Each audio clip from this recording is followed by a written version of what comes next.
Бир нече күндөн берки аракеттин акыбети. Куткаруучулардын тобу 100 сааттан ашык тыным албай иштешти. Акыры мындай натыйжа болду.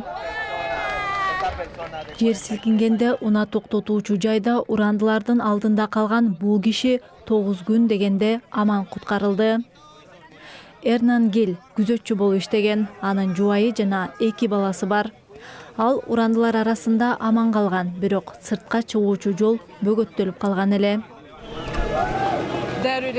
Мынакей, урандылардын астында аман калган адамды куткарып жатышканын көрүп турабыз. Бүгүн 9-күн ал кишини аман эсен чыгарып алышты. Ал үчүн эбегейсиз чоң аракет талап кылынды.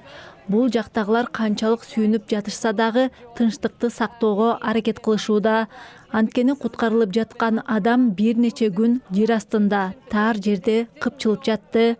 Ал аман калаарын деле билген эмес, ошентсе дагы ал куткарылды. Бул Эрнан камалып калган жер төлөөгө алып баруучу өтмөк. Куткаруучулар кууш жерден сойлоп өтүүгө мажбур болушкан. Утур ага кайрылып жатышты. Мени угуп жатасыңбы? Бир аз чыдай тур деп жатышты. Андан соң жабырлануучуну көрүү үчүн камера түшүрүп, түтүк аркылуу ага суу жана кошумча азыктарды беришкен.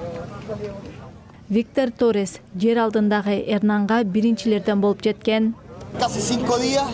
Эрнандын абалы, ден соолугу жакшы, ал азыр үй бүлөсү менен жолугат. Аны куткаруу үчүн Чилиден, Америкадан жана ар башка өлкөлөрдөн келген куткаруучулар жапатырмак аракет кылышты, деди Виктор. Биз куткаруу иштерине жакындан көз салып турдук. Куткаруучулар бетонду тешип, жабырлануучуну алып чыгууда урандылар басып калбашы үчүн бир күн мурун дубалдарды жыгач менен тиреп чыгышты.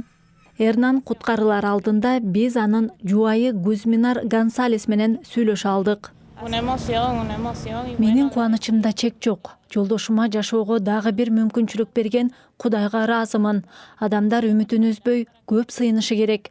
Менин жолдошум сымал урандылардын алдында тирүү калгандар дагы да болушу мүмкүн, деди ал.